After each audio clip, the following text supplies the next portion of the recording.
Seja muito bem-vindo ao terceiro dia da semana HIT, a semana de revisão intensiva com resolução de questões. Espero que você aproveite a aula de hoje. Lembra de assistir sentado, do computador, no ambiente favorável, anotar tudo aquilo que não sabia para rever depois e esteja presente domingo às 16 horas no YouTube do Grupo Magic Off para participar do grande final, o último dia aí, do fechamento da semana HIT e participar, concorrer aos prêmios. Então, boas aulas, bons estudos e até daqui a pouco. Um abraço. Vou falar da laringologia, que eu acho que é a área mais importante, que tem mais interface com a cabeça e pescoço e que costuma cair mais em prova realmente nos últimos anos, tá? Aqui a gente vai dar algumas noções de anatomia primeiro da laringe, tá? Para introduzir ao tema, depois falar um pouquinho das lesões benignas e uma pincelada de lesão maligna de laringe também, que eu acho que é importante, tá? Então primeiro um pouquinho da anatomia da laringe. Essa primeira foto aqui, essa primeira representação é um modelo histológico, entre aspas, né, histopatológico da laringe. Esse foi um modelo descrito por Hirano, né, um pesquisador que categorizou, dividiu a prega vocal em setores, né? Ele basicamente descreveu que a prega vocal ela é constituída por uma cobertura de mucosa, né, de epitélio, juntamente à camada superficial da lâmina própria, que é a camada de Reinke, né, que é uma camada bem gelatinosa, que é vibrátil, né? A cobertura que vibra, né, se tem alguma alteração da cobertura ali, a gente pode ter disfonia, né? Ela que vibra para emitir um som limpo, né, para ter o contato ali, a onda mucosa da prega vocal. Logo abaixo a gente tem o ligamento, que é constituído por duas camadas mais profundas da lâmina própria, que é a camada intermediária e profunda. Então isso aqui é um tecido conjuntivo. E o corpo da prega vocal, que é o que basicamente dá sustentação a ela, né? Então essa superfície gelatinosa da cobertura, ela precisa de um corpo para ter fixação, para não vibrar ali ao léu, né? Então o músculo vocal, né, que é o músculo tireoaritenoideu, que dá esse suporte para a prega vocal. Aqui a gente vê uma representação mais próxima do macro, né? Então aqui é o músculo vocal, o ligamento vocal, a camada de Reinke, né? E o epitélio da prega vocal. Então a gente vai falar de algumas lesões que atingem setores, profundidades diferentes da prega vocal, e isso vai mudar o nosso tratamento e vai mudar também a sintomatologia do paciente. Aqui é uma prega vocal na fase respiratória. Na verdade a gente vê desde a supraglote, que é o setor da laringe que fica acima do nível das pregas vocais, né? Então temos a face laríngea da epiglote, as bandas ou falsas pregas vocais, né? As bandas ventriculares, o ventrículo de Morgani, que é essa reentrância entre a prega vocal e a banda, que é onde tem as glândulas de Morgani, que vão fazer a lubrificação da prega vocal, a prega ariepiglótica, arie porque sai da aritenoide, epiglote porque vai para a epiglote, tá? E aqui são as aritenoides, tá? Na verdade é a projeção delas na parte posterior da laringe, né? E aqui, só um detalhe, o processo vocal, né, que é uma proeminência da aritenoide na prega vocal. Então aqui a gente vê num corte melhor o nível da glote, a subglote, que vai até o nível da traqueia. Normalmente a gente corta isso aqui no nível mais inferior da cricoide, que é essa cartilagem aqui, que é o único anel completo da laringe. Cartilagem tireoide vai fazer esse arcabouço da laringe. E aqui a região da supraglote, delimitada pela epiglote e pela superfície das pregas ariepiglóticas, tá? Aqui já é um corte sagital, então a gente consegue ver melhor o corte da transição faringo, né, da hipofaringe com o esôfago. Aqui o nível da glote, subglote até terminar a cricoide e a supraglote delimitada pela epiglote e pela prega ariepiglótica, tá? Aqui já é base da língua, seria a valécula aqui atrás, tá? Então, isso eu acho importante, um pouco de anatomia funcional da laringe. A gente vai falar um pouquinho dos músculos intrínsecos da laringe. Eu acho que é importante ter uma noção de inervação, um pouquinho de função de cada um deles. Começando pelo músculo cricotireoideu, tá? Cricotireoideu porque ele sai da cricoide, se insere na cricoide, também se insere na cartilagem tireoide. A função do cricotireoideu está representada aqui. Ela aproxima essas duas cartilagens e, portanto, tensiona a prega vocal, né? Tensionando a prega vocal é como se fosse a corda de um violão, o som fica mais agudo. Então é o músculo que a gente usa para fazer o falsete, né? Somente, às vezes a gente pode ter uma paralisia seletiva do laringeu superior, quem é cantor lírico pode perder o falsete por causa disso, é uma queixa super específica de voz, mas é só para lembrar que ele tensiona as pregas vocais, né? E um detalhe, eu até grifei aqui, que o cricotireoideu é o único músculo inervado pelo laringeu superior. Todos os outros músculos são inervados pelo laringeu inferior, na verdade, tá? O laringeu recorrente, depois que ele recorre, né? Então a gente vai ver o cricoaritenoideu posterior, a gente abrevia o cricoaritenoideu posterior para CAP, crico, C, aritenoideu, A, P posterior. Ele é o único músculo capaz de abduzir a laringe, tá? Então você vê que quando ele contrai aqui, ele faz uma abertura, ele lateraliza e eleva as pregas vocais, tá? Ele é o único músculo capaz de abduzir a laringe. Todos os outros vão fazer algum grau de adução da laringe. O principal adutor é o cricoaritenoideu lateral. Eles estão inseridos em faces diferentes da aritenoide, por isso eles fazem um mecanismo, né, de puxar a prega vocal para o meio, que é o que o cricoaritenoideu lateral faz, ou puxar ela levemente para fora, né? Então ele contrai aqui, ó,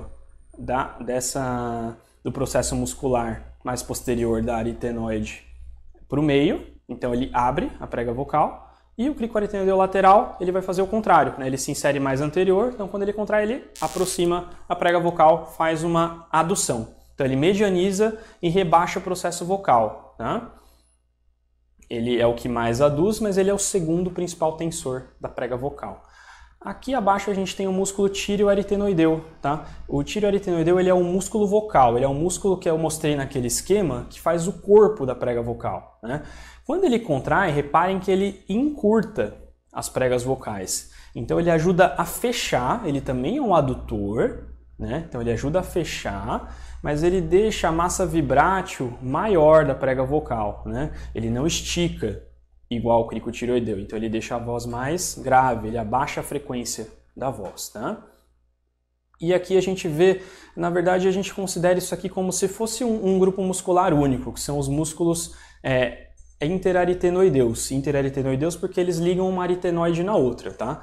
Ele pode ser subdividido em aritenoideu transverso, ou interaritenoideu transverso e interaritenoideu oblíquo, tá? Dependendo dos feixes musculares, mas eles fazem basicamente a mesma coisa. Eles aduzem e fecham a porção mais posterior da glote, né? O legal, diferente desse músculo, que às vezes pode ser cobrado em alguma prova, algum questionamento, é que ele é o único músculo que tem uma inervação bilateral. Todos os outros eles são inervados por um único nervo ipsilateral, tá? Agora o interaritenoideu ele recebe inervação, o mesmo músculo recebe dos dois lados, tá? Então quais são as exceções? O cricotireoideu é inervado pelo laringeu superior, todos os outros pelo laringeu recorrente. Os interaritenoideus são inervados bilateralmente, todos os outros são inervados ipsilateralmente, e o único que consegue abrir a laringe é o cricoaritenoideu posterior, o único que é capaz de abrir a laringe, tá? Eu acho que é interessante, isso aí costuma ser muito cobrado, pelo menos nas nossas provas de otorrino, né? Agora a gente vai falar um pouquinho das lesões benignas da laringe, né? Eu coloquei aqui um resumão das principais lesões que a gente observa, tá? As mais clássicas, assim. Primeiro a gente vai falar um pouquinho das fonotraumáticas. Fonotraumáticas porque decorrem de algum trauma vocal, né? O primeiro delas, que é muito comum, é o nódulo vocal. O nódulo vocal é bem comum em trabalhadores que usam a voz, é mais frequente em mulheres e em crianças, tá? Por quê? A proporção glótica da criança e da mulher, ela é menor do que a do homem, né? A prega vocal do homem é mais comprida na parte vocal. Então, distribui melhor a tensão. Agora, na mulher e na criança, por ser mais curtinha, você tem uma área de tensão entre o terço médio e o terço anterior que é maior. Por isso, fica um trauma, né? O nódulo decorre de falar repetidas vezes, né? Toda vez que você fala, as pregas vocais elas se aproximam, né? Então, você está respirando, elas estão abertas para você respirar. Quando você fala, elas se aproximam e começam a vibrar com o ar que você solta dos seus pulmões, tá? com a pressão subglótica. Então, imagina que essa área aqui de maior tensão, que é mais ou menos aqui, ó, onde está a minha articulação, ó, ela é onde tem mais trauma, pode fazer um machucadinho ali, né, às vezes até fazer uma hemorragia ou formar um calo, uma deposição de tecido, uma migração de fibroblastos, uma deposição de tecido fibroso ali, conjuntivo, e fazer um nódulo vocal, né? O nódulo vocal, quando ele cresce, ele impede esse contato completo da prega vocal, né? Porque fica uma reentrância aqui. Então a voz fica um pouco mais fraca, tem que fazer mais esforço para tentar aproximar as pregas vocais completamente, para o ar não sair pela fendinha que se forma ali pelo nódulo, né? Então a pessoa acaba forçando cada vez mais a voz. É muito comum em professores, em cantores, né? Em pessoas que usam a voz repetidamente. Às vezes não é um trauma vocal intenso único, é um trauma vocal mais contínuo, vai batendo ali naquela região e forma um nódulo, tá? Mais comum na criança e na mulher. Tá? O tratamento é com fonoterapia primeiramente, tá? Normalmente a fonoterapia tem um ótimo resultado, né? Por pelo menos 6 meses, né? Então a pessoa que tem nódulo, ela aprende a falar cada vez mais esforço, então ela vai piorando aquela tensão vocal, então ela tem que aprender a falar de um jeito mais tranquilo, sem fazer muita tensão, e é a fono que trabalha isso, tá? Normalmente tem um resultado muito bom.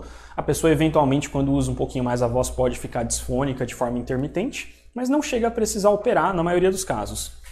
Nódulos mais espessos, que não têm sua sintomatologia revertida com a fonoterapia, podem ser operados. Também é uma cirurgia simples, é uma micro de laringe.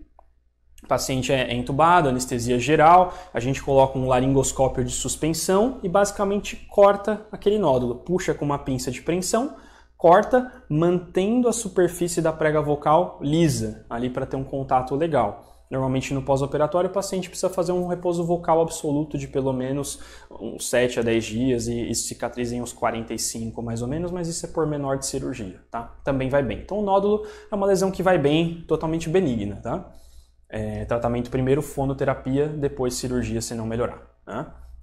A próxima lesão, só mostrar, eu não mostrei o nódulo para vocês, ó, tá aqui, ó. Você vê que a prega vocal tem a superfície aqui lisinha e de repente tem um calinho, né? A marca do nódulo é ser bilateral, tá? Tem o mesmo fator de risco ali, né? Pode ser minimamente assimétrico, mas a marca do nódulo é ser bilateral, tá? Agora a gente vai falar um pouquinho do pólipo vocal. O pólipo vocal é um tecido polipoide que se forma numa região parecida com a do nódulo, ele também decorre de um fonotrauma, mas normalmente é de um fonotrauma súbito. Então a pessoa que de repente foi num jogo de futebol, foi num show, gritou muito, né, teve um trauma ali importante que formou um hematoma na prega vocal e esse hematoma ele não reabsorveu direito, né, ele se consolidou naquele tecido polipoide, né, que é a lesão. A marca é unilateral e é mais avermelhado que o nódulo. É bem fácil de diferenciar. Na prova, acho que se cair alguma coisa, eles não vão colocar um pólipo muito pequeno que confunda, né? Mas ele sempre tem essa cor um pouco mais avermelhada. Pode ser menos avermelhado que isso, às vezes o componente angiomatoso é um pouco menos pronunciado, mas normalmente tem um pouco desse vermelho na coloração e quando o paciente fala, essa lesão vibra, né? Ela é bem superficial naquelas camadas que a gente viu, então ela não chega no ligamento vocal, ela não é uma lesão aderida, por isso tem um ótimo prognóstico com a cirurgia, né? Em geral a gente não tenta fonoterapia antes, né? Como decorreu de um trauma ali, dificilmente vai reverter, tem casos que reverte, mas é muito mais difícil do que o nódulo, então a gente já indica a cirurgia também. Micro de laringe, faz preensão da lesão, corta mantendo a superfície da prega vocal lisa, reta, tá? É bem fácil de fazer também, tá? O pólipo ele pode ter associação com algumas outras lesões que a gente vai ver mais pra frente, depois eu vou contar para vocês, tá?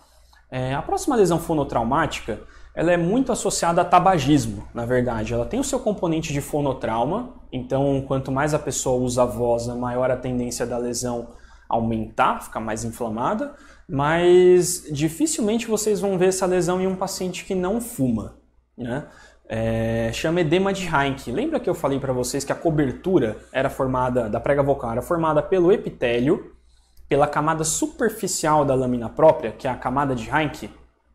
Camada de Heinck é uma camada frouxa, né, que tem um tecido gelatinoso que inflama mais com o trauma decorrido do cigarro. Ele pode inflamar mais também com refluxo ou com fonotrauma, mas é muito associado ao cigarro, né? Então, no homem, isso não é tão pronunciado porque o homem já tem a voz mais grave, né? Quando a prega vocal ela incha mais, ela ganha mais volume, então ela vibra menos vezes, né, por segundo, ela cai de frequência vocal, logo a voz fica mais grossa. Na mulher, você vê que fica com aquela... Às vezes você até sabe que a mulher fumou por um tempo porque a voz fica um pouco mais grave do que o habitual, né? Então fica com a voz um pouco mais grossa assim, né? Mais ou menos isso, a tentativa aí. Costuma ser bilateral, pode ser um pouco assimétrico. Nesse caso aqui da foto ele está até bem simétrico, né? Você vê que a prega vocal ela fica gordinha. Ela até pode ter um edema de Heinck mais pronunciado, que encosta tudo, né? Quando encosta só a partezinha anterior, a gente chama de grau 1, encosta o meio do grau 2, quando encosta tudo, grau 3, mas é uma divisão que acho que não precisa saber muito bem, né? E qual que é o tratamento do edema de Heinck? É basicamente parar de fumar, né? E normalmente ele não reverte completamente quando ele está num grau mais avançado só parando de fumar. Então você precisa fazer uma cirurgia, micro de laringe também, faz uma incisão na face superior da prega vocal, aspira uma parte desse edema, né, que fica ali, desse mixedema que forma ali na camada de Heinck, e às vezes você pode tirar um pouco do excesso da prega vocal, rebater ali ou até colar com uma cola de fibrina. Também funciona bem, tá? Mas se o paciente voltar a fumar, volta a depositar. Então tem que avisar para o paciente que assim, parou de fumar, parou, se ele voltar a fumar, além dos outros malefícios, claro, do cigarro, ele pode ter uma recidiva dessa lesão, mesmo tendo feito uma cirurgia muito bonita, tá? Tratar refluxo também faz parte do processo, né? E às vezes uma orientação com a fono também para evitar fonotrauma, mas o tabagismo é de longe o principal fator de risco, tá?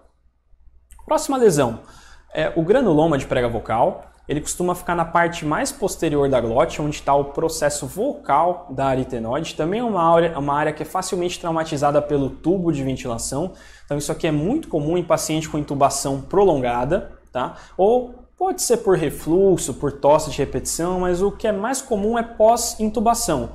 Às vezes o paciente até faz uma bronco, você vê que está querendo formar um granuloma ali, se quiser já pode entrar com um corticoide.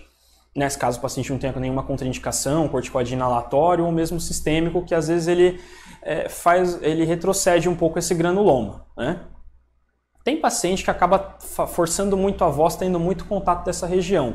Às vezes, mesmo você operando, o granuloma é uma lesão um pouco mais chata, ela tende a voltar, né? Às vezes, na cirurgia, o que a gente faz? A gente opera, às vezes dá um pontinho para lateralizar um pouco mais a prega vocal, para tentar, ou às vezes aplica botox na prega vocal para você gerar uma paralisia iatrogênica e não ter tanto esse contato no pós-operatório, mas isso já é too much, só para vocês saberem que é uma lesão mais recidivante, que às vezes a gente precisa lançar mão de outras estratégias, tá?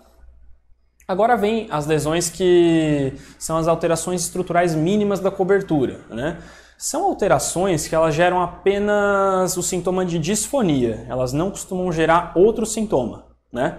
O nódulo também gera só disfonia, mas essas alterações estruturais mínimas elas têm um fundo congênito, né? É um pouco discutível isso, mas teoricamente o paciente ele já tem alguma alteração tecidual da prega vocal, às vezes já tem um cisto, já tem um sulco, uma ponte ali constitucional dele, e isso vai manifestar com disfonia em diferentes idades. Pode manifestar já na infância, né? Ou às vezes quando o paciente exige mais da sua voz, por exemplo, o cisto pode acumular um pouquinho mais de secreção e ser mais sintomático. Ou às vezes no envelhecimento, quando já tem um arqueamento um pouco maior das pregas vocais, o sulco ele também se torna mais proeminente porque ele é uma falha na cobertura da prega vocal. Vou mostrar aqui para vocês, ó. Então aqui, ó, tá certinho na legenda, ó. Sulco vocal é uma reentrância na prega vocal. Essa reentrância pode ser mais ou menos profunda, pode às vezes só pegar a camada superficial, ou às vezes ir até o ligamento. Quanto mais profunda, mais a chance dela ser sintomática. Então o paciente ele pode ter um fechamento incompleto, ter um pouquinho de escape de ar na hora que ele vai falar, então ter um pouquinho de rouquidão, mas não costuma ser muito pronunciado. Tratamento para isso aqui pode ser com fonoterapia, pode ser com preenchimento. né? Preencher com ácido hialurônico, preencher com gordura, ou colocar um enxerto de fáscia para cobrir esse sulco. Mas é um pouquinho difícil de tratar, para ser sincero. Às vezes não pega muito bem, reabsorve. Então, a fonoterapia é um tratamento inicial que é muito válido. Cisto epidermoide. É uma falha de migração de célula epitelial, então ele forma esse cisto, que é um cisto verdadeiro. Você pode ter um cisto de retenção mucosa na prega vocal, que aí não entra nessa classificação de alteração estrutural mínima, é só um cisto de retenção. Mas o cisto epidermoide é uma falha da migração embrionária dessas células epiteliais, então ele fica retido aqui e forma essa estrutura amarelada, né? Que às vezes fica descamando com lamela lá dentro. A conduta para ele é cirúrgica, né? Então você descasca o cisto, a ideia é tentar... tem que tirar toda a cápsula dele para ele não reformar e o prognóstico é bom. Tá? Ponte mucosa. Vocês repararem aqui, ó, tem uma coisinha aqui em cima dessa prega vocal, tem um buraquinho. A ponte é quando você tem uma prega de mucosa que vai de um lugar a outro formando uma ponte. Então se você passar uma pinça aqui, não foi o cirurgião que cortou. Né? Às vezes você só vê na cirurgia que tem essa ponte de mucosa aqui. Tem uma falha realmente na prega vocal. Isso pode alterar um pouco a superfície vibrátil da prega vocal ou ser assintomático. Também pode ser ressecada a ponte desde que ela não seja muito grande ou muito no bordo livre da prega vocal. Senão você pode formar uma falha ali e gerar um outro tipo de disfonia. Né? Então, em geral, pode ser cirúrgico também. Tá? A vasculodigenesia.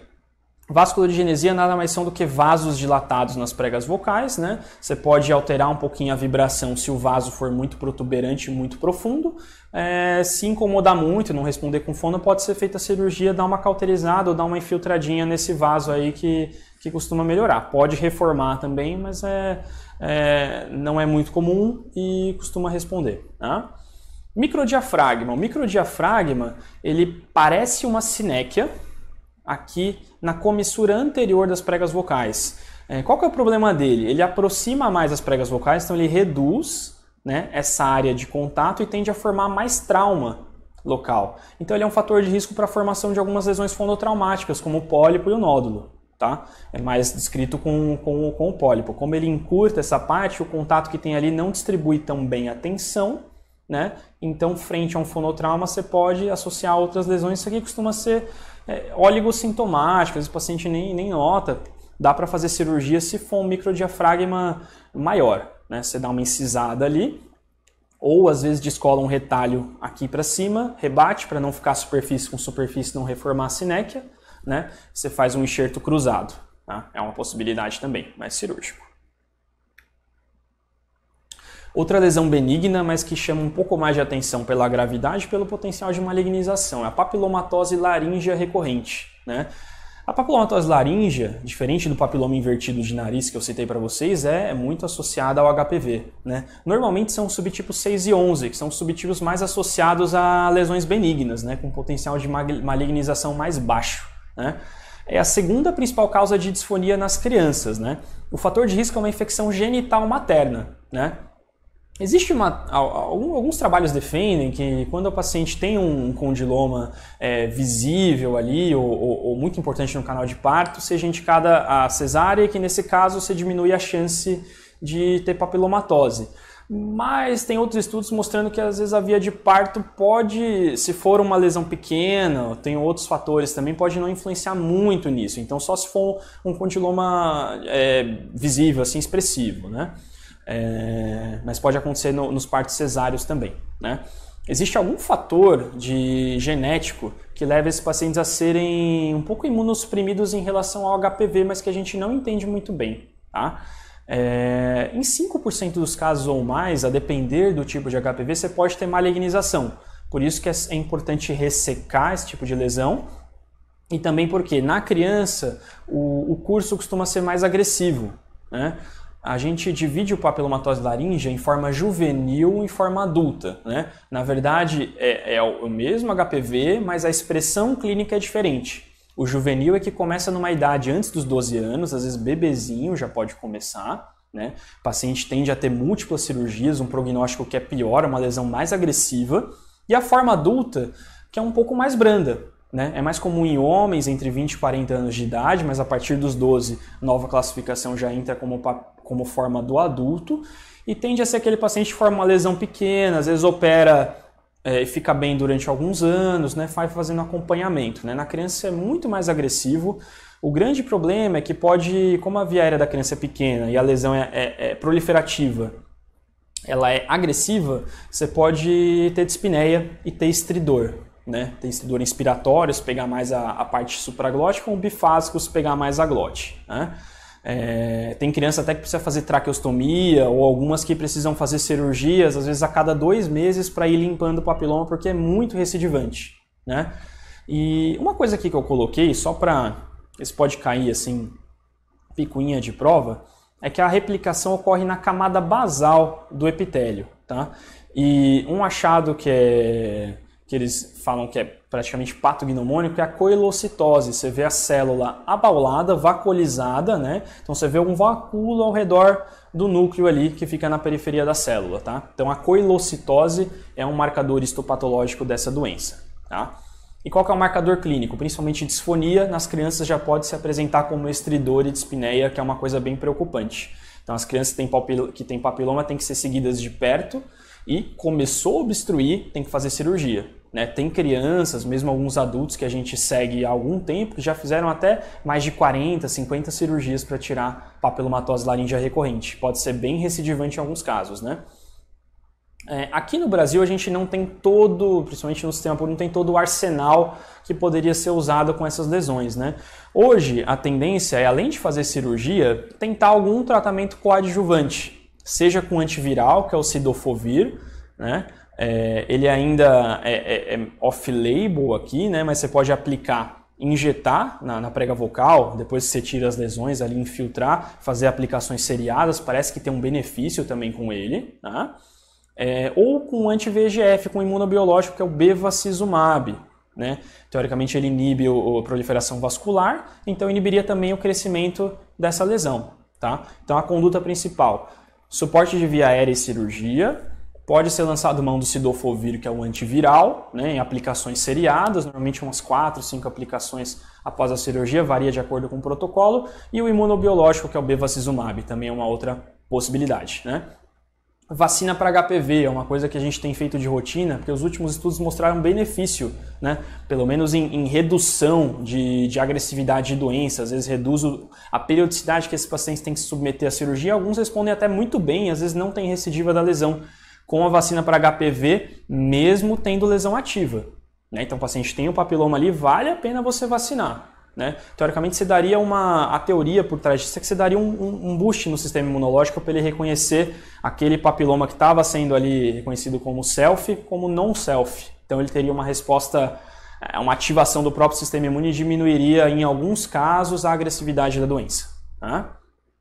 E se tiver obstrução total da via aérea, pode, como nesse caso aqui, ó, o papiloma ele obstrui, não dá nem para delimitar o que é cada estrutura. Aqui você consegue ver melhor. Aqui seria a visão posterior, mais anterior, tem uma lesão exofítica, né, vegetante na prega vocal direita, um pouquinho na prega vocal esquerda, né? Mas nesse caso aqui, você tem que priorizar a via aérea, né? Então, pode ser necessário fazer uma traqueostomia. Às vezes é um mal necessário porque se acaba tendo o risco de implantar a lesão no traqueostoma, né, e aquilo ali fechar também. Então o papiloma ele gosta muito de zona de transição de epitélio. Então a traqueostomia, se possível, deve ser postergada, por isso que a gente acompanha esses pacientes muito de perto para começar a obstruir e já operar, né? Não precisar chegar nisso, mas alguns acabam precisando da traqueostomia também, tá?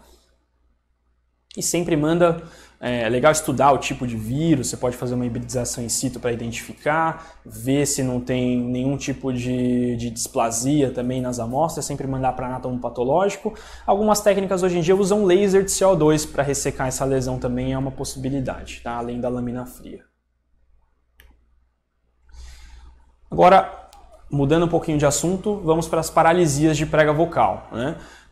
Basicamente, as paralisias de prega vocal elas podem ser centrais ou periféricas, uni ou bilaterais, né? Aqui é um exemplo de paralisia unilateral da prega vocal direita. Você repare que ela está bem arqueada, ela perde o tônus. E se a gente visse uma fase fonatória, você ia ver que, na verdade, essa aqui é a fase fonatória. Essa prega aqui, ela chega no meio, né? Mas a paralisada ela não mexe, né? Então você tem uma paralisia de prega vocal. A paralisia unilateral, na verdade, ela é mais comum na prega vocal esquerda, porque o nervo laringeu, né, que faz a inervação da prega vocal, ele tem um trajeto mais longo, né, ele recorre sobre o arco aórtico do lado esquerdo. Então, às vezes, frente a uma cardiomegalia, alguma linfonodomegalia mediastinal, um aneurisma, você pode ter um acometimento do nervo laringeu ali a nível torácico, né? Então, é mais comum paralisar o lado esquerdo, tá? Pode ter paralisia bilateral, somente associado a algumas doenças centrais, né, ou a lesões muito caprichosas bilaterais, tá? Então, essa aqui é uma fase, o paciente tentando fonar, ele ainda mexe um pouquinho, né? Às vezes a paralisia não é total, e aqui para respirar, você vê que está bem encurtado, né? Essa aqui é a fase respiratória, fase fonatória, né? Então, bem diferente dessa abertura que está aqui. O problema da paralisia bilateral é que ela justamente tende a ficar numa posição mais mediana. Então, o paciente ele pode entrar em insuficiência respiratória por conta da paralisia bilateral de prega vocal e precisar fazer uma traqueostomia, precisar ser entubado, algum suporte de via aérea, tá? O que a gente tem que ter na nossa avaliação? Tem que ver a anamnese, ver cirurgias prévias, cirurgias torácicas, cirurgias de tireoide, principalmente, são a principal causa de paralisia de prega vocal no adulto, tá? Histórico de trauma, tempo de início do sintoma, né, para pensar às vezes em algum tumor que possa estar infiltrando ali a laringe, presença de disfagia ou outros sintomas associados para pensar em doenças neurológicas, um Arnold-Chiari, um AVC, um AVC de tronco, por exemplo, né, que pode manifestar como disfagia e paralisia de prega vocal. Exame físico tem que ser completo, tem que atentar para todos os nervos cranianos, fazer palpação cervical, ver se não tem nenhuma linfonodomegalia, nenhuma lesão ali invadindo o nervo laringeu recorrente. Nasofibra ou laringoscopia, exame mandatório para fazer o diagnóstico da paralisia, tá? Eletromiografia é possível num segmento para você ver se todos os músculos realmente estão paralisados, tentar topografar a paralisia, né? Você pode espetar ali um eletrodo ali para fazer esse teste. E uma avaliação da deglutição, né? Lembrar que a sensibilidade laríngea, os nervos laríngeos são mistos, né? Então o laringeu superior faz boa parte da sensibilidade ali da supraglote, nível da glote, e o laringeu recorrente também nível da glote e mais abaixo. Então se você tiver uma paralisia, você pode ter um componente de disfagia, ele perde aquele reflexo de defesa, né? Além do teu componente motor inabilitado, ele não sente que está aspirando, não sente que o líquido ou qualquer outra consistência está penetrando na laringe, pode não ter reflexo de tosse, tá? Então é mandatório fazer uma avaliação da disfagia, né? E para topografar a paralisia, a gente fica preocupado com lesões, né? Com tumores. É legal fazer um exame, é mandatório fazer um exame de tomografia contrastada, desde a base do crânio, para você ver a iminência ali do vago, pescoço e tórax, tá? Para ver se não tem nenhuma linfonodomegalia, nenhuma lesão no trajeto do nervo laringeu, tá? Vira e mexe, a gente acaba pegando alguma coisa aí em paciente que abre quadro de paralisia assim do nada, tá? Às vezes pode ser uma neurite pós-viral, pode não ter nenhuma lesão, mas tem que fazer o exame para confirmar, tá? Então, tomografia, base do crânio, pescoço, tórax, tá? Um pouquinho de cada tipo de paralisia. Paralisia unilateral, como eu falei para vocês, é mais comum à esquerda, o nervo laringeu inferior, né, ele recorre num trajeto mais longo, pode ser causada por traumas, por iatrogenias, tipo tireoidectomia total é um clássico, tá? Pode acontecer, às vezes pode ser só pela manipulação do nervo, não significa que o cirurgião ele seccionou, né? Então o nervo pode voltar a funcionar depois de 6 meses a 1 ano, tá? Que é o tempo que a gente espera para fazer alguma correção cirúrgica da queixa vocal que o paciente tem ou de tentar corrigir o que sobrou de disfagia, tá? Mas pode ser também por compressão, por aneurisma, por doenças neurológicas, então é bom investigar direitinho esses pacientes, tá? A lesão por neuropraxia, então o cirurgião está lá, tirando a tireoide com o maior cuidado, deu uma encostadinha ali, o nervo é muito sensível, paralisou. A tendência é ele voltar em 6 meses. Então não é fim do mundo caso o paciente ele acorde com alguma rouquidão, né? Ele pode, claro que é chato, né? Você tem que explicar para ele, mas a tendência é voltar. O mais comum é ter uma praxia e não uma secção, tá? A sintomatologia do paciente pode ser muito variada. Depende da posição que a prega vocal fica quando ela está paralisada. Você pode ter uma paralisia um pouco mais seletiva de algum grupo muscular, tá? Então, se ela está numa posição mediana, que não arqueia a prega vocal, toda vez ele reduz um pouco o espaço para respirar. Mas se o paciente tem reserva pulmonar, ele não sente, né? Então, toda vez que ele fala, ele consegue encostar a outra prega vocal e ter a voz limpa. Então tem paciente que não percebe a paralisia de prega vocal, né? Quando ela está na posição caprichosamente mediana. Acontece com uma relativa frequência, né? Se a fenda glótica for muito importante, ou seja, se a prega vocal ela paralisou, né, numa posição aberta, você vai falar com outra prega vocal, você vai ficar com um buraco ali. Então você não vai conseguir fechar a glote. Então toda vez a voz vai ficar soprosa, vai ficar rouca, vai ficar fraca. Então esse paciente é muito sintomático, né? E em alguns casos ele pode até ter aspiração, porque um dos mecanismos de defesa contra o engasgo, né, contra a disfagia, é essa oclusão da fenda glótica pela aproximação das pregas vocais, né? Então ele não tem esse componente. Então pode ter algum grau de disfagia associado também, tá? Tem posição paramediana, às vezes fica um pouquinho na incógnita ali, né? Então é ideal ver caso a caso, né? Nas crianças ou nos pacientes que têm uma reserva pulmonar baixa, às vezes se a prega vocal estiver muito fechadinha, você pode ter alguma dificuldade respiratória também. Às vezes é um paciente limítrofe, um pneumopata, que ele tinha uma certa fenda glótica, agora ele está com metade daquilo ali. Então pode ser, para a maioria dos pacientes não é muito importante isso, mas para um paciente que tem baixa reserva, essa paralisia mediana pode ser um problema para respirar, tá? E como que é o tratamento? A gente espera de 6 a 12 meses em geral, né, para todas as causas, para ver se não vai voltar, né? O paciente ele até pode fazer fono, tudo, mas é muito mais esperar porque tem chance de reinervar, tem chance de reconstituir aquela lesão nervosa, tá? Quais são as modalidades terapêuticas? Você esperou 6 meses, 1 ano, o paciente manteve a paralisia. Se a paralisia for com a prega vocal em abdução, e o paciente tem uma queixa vocal e tem uma boa reserva pulmonar, você pode fazer uma injeção de substância na prega vocal, injetar ácido hialurônico, gordura, fazer um enxerto de fáscia para deixar ela mais gordinha e aí ele consegue aproximar toda vez que ele fala. Ou você faz uma cirurgia de tireoplastia tipo 1, que é basicamente fazer um acesso, uma cervicotomia, você vai com uma broca na cartilagem tireoide e coloca um enxerto de silicone. Esse enxerto de silicone, ele empurra a prega vocal para a linha média. Né? Então toda vez que o paciente faz, você fixa aquilo ali depois, né? Normalmente essa cirurgia é feita com uma anestesia local, sedação para você ir fazendo a nasofibra durante a cirurgia, o paciente vai regulando a voz, é uma coisa bem interessante, né? E tem uma taxa de sucesso bem alta, né? Mas tem que ser um paciente com reserva pulmonar boa, porque você vai, para priorizar a voz, você sempre vai reduzir a fenda glótica, né? Então esse paciente pode ter uma dificuldade respiratória, normalmente isso não é relevante, mas tem que saber se o paciente tem boa função pulmonar, né? Paralisia bilateral. Na maioria dos casos, ela é em posição paramediana, em adução. Não tem repercussão na voz. O paciente fala bem, mas ele tem dispneia. Pode até ter insuficiência respiratória, né? Nas crianças é mais comum por um Arnold-Chiari, algum trauma periparto, às vezes uma intubação, né? Pode lesionar ali, distender, né? o laringeu também, ou de forma iatrogênica. Nos adultos costuma ser iatrogênica por cirurgia de tireoide ou por algum trauma, tá? Mas não é muito comum, ainda bem. O tratamento nesse caso é garantir via aérea, traqueostomia de emergência para assegurar a via aérea, ou você faz uma crico se estiver numa emergência de fato, né, para fazer a ponte para traqueostomia depois. E o definitivo, que a gente tem que fazer? Como eu falei para vocês, é um balanço tênue entre respirar bem e falar bem para o paciente que tem paralisia, né? O certo é a prega vocal abrir e fechar conforme nossa necessidade. Nesse paciente a gente tem que escolher, ela não mexe. Então, como ela está bem fechada, o paciente está traqueostomizado, via aérea garantida, o que a gente pode fazer? A gente vai piorar um pouco a voz dele, mas vai abrir um espaço posterior. Você pode fazer isso ressecando uma parte da corda vocal posterior ou, inclusive, ressecar uma parte da aritenoide. Tá? Então, você abre um espaço posterior, não fica uma fenda igualzinha de uma pessoa normal, mas às vezes abre a ponto do paciente conseguir decanular, tirar aquela tráqueo. Tá? Então, para o paciente pode ser um bom negócio, tem que explicar para ele que é um balanço, né?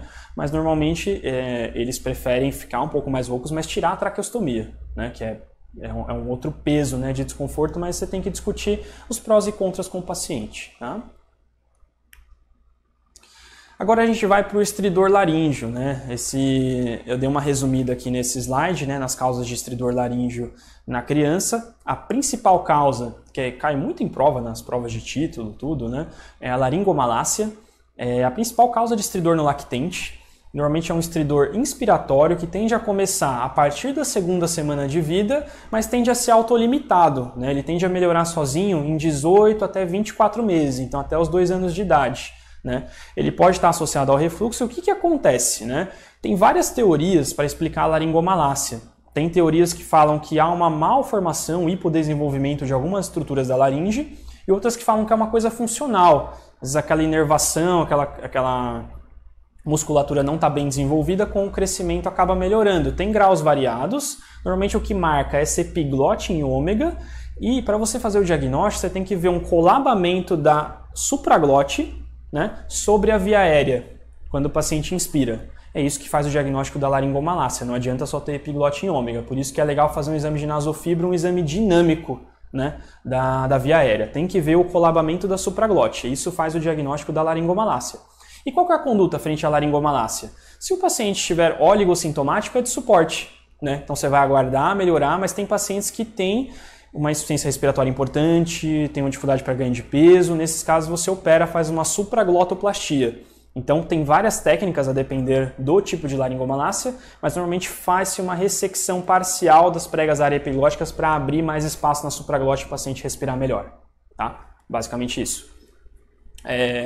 Nossa próxima causa de estridor é estenose laríngea. Estou aqui bem na frente dela, né? Ela pode ser em diferentes pontos, pode ser na glote, pode ser na região subglótica, que é o mais comum, né? O padrão de estridor, quando o paciente tem uma lesão na subglote, tende a ser diferente, né? Tende a ser um estridor bifásico, né? Quando é na supraglote, o estridor ele é mais inspiratório, né? Quando você inspira, colaba ali, né?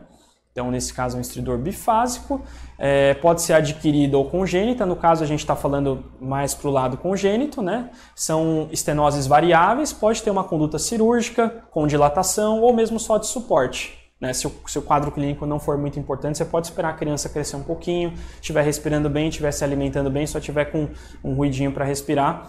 Mas, caso tenha um mínimo de risco, né, para via aérea ou algum problema para ganho de peso, disfagia, você pode fazer uma dilatação ou mesmo uma cirurgia, uma glotoplastia. Tá? Paralisia de prega vocal, a gente já falou, né? Na criança pode ser periparto, pode ser por Arnold-Chiari, pode ser por outros traumas, né? Pode ser por algumas doenças cardíacas também, malformações. E é legal vocês não confundirem uma coisinha. A primeira causa de estridor mais frequente é a laringomalácia. A segunda causa de estridor mais frequente é a estenose laríngea. Mas a segunda anomalia congênita mais comum não é a estenose laríngea, é paralisia de prega vocal. É que a paralisia de prega vocal nem sempre dá estridor, mas ela é a segunda mais frequente. A laringomalácia é a campeã de tudo. Ela é a mais frequente, ela dá mais estridor. Mas a estenose laríngea é a segunda mais comum de dar estridor, mas ela não é a mais frequente. A segunda é a paralisia de prega vocal. Tá? Só não confundir isso. Tá bom? Às vezes eles perguntam um pouquinho dessa ordem de acometimento. Picuinha, mas às vezes pode ser perguntado. Hemangioma subglótico, da mesma forma da estenose subglótica, você pode ter um sintoma parecido, uma dispneia, um estridor bifásico. Em alguns casos é raro ter sangramento, mas é comum, você pode ter junto com o hemangioma subglótico hemangiomas em outras partes do corpo. E aí o tratamento pode ser variável, às vezes pode ser com corticoide, com beta-bloqueador, normalmente um tratamento de suporte ali, porque é uma lesão que sangra, né? Corpo estranho é um diferencial legal para ter em mente, né? Às vezes as crianças é um pulo ali, coloca alguma coisa na boca, fica assobiando, aí você vai ver na nasofibro que aspirou alguma coisa, né? Às vezes engoliu um dente, alguma coisa assim. Pode acontecer, não é muito comum, mas pode acontecer, tá? As próximas lesões são as infecciosas, né? Isso não é muito o escopo agora desse tipo de prova, mas lembrar das causas agudas de estridor infeccioso, a laringotraqueobronquite, que é a croup viral por parainfluenza, né? Então você pode ter um edema importante ali da região da glote e da subglote, ter aquele sinal da torre da igreja no raio-x de pescoço. Paciente com graus variados de dispneia e de saturação, você pode fazer corticoide, inalação com adrenalina, a depender do grau de incômodo do paciente, né? A epiglotite, que era um quadro mais dramático, né? A epiglote inflamada, no adulto acontece, pode acontecer por outros agentes, tipo Staphyloaureus, mas o adulto tem uma supraglote muito ampla. Então, mesmo inflamando a epiglote, ele tem espaço para não obstruir a via aérea. Agora, na criança, no bebê, se você tiver uma epiglotite, você pode gerar insuficiência respiratória, né? Às vezes fica muito demasiado e pode não ser uma boa ideia você tentar manipular ali, ou colocar o palito, ou tentar fazer algum outro exame. Às vezes o melhor é já garantir a via aérea, porque você pode edemaciar mais aquela região e fazer uma franca insuficiência respiratória. Por sorte, por conta da vacina, né, pro influenza tipo B, isso tem se tornado raro, né? Eu acho que eu nunca vi, assim, uma epiglotite franca em criança, né? Mas é um diagnóstico importante para ser citado. O tratamento é com ceftriaxone, tá? E suporte de via aérea. Não manipular muito a criança, não deixar ela agitada, né, se possível, né? Às vezes você tem que garantir a via aérea também. Laringotraqueite bacteriana, né? Mais comum em jovens e adultos, né? Na nasofibra você vê uma secreção purulenta, né? Às vezes um exudato na própria laringe. O tratamento também é com antibiótico terapia, você pode associar um anti-inflamatório ali, normalmente é por Staphylococcus aureus, né?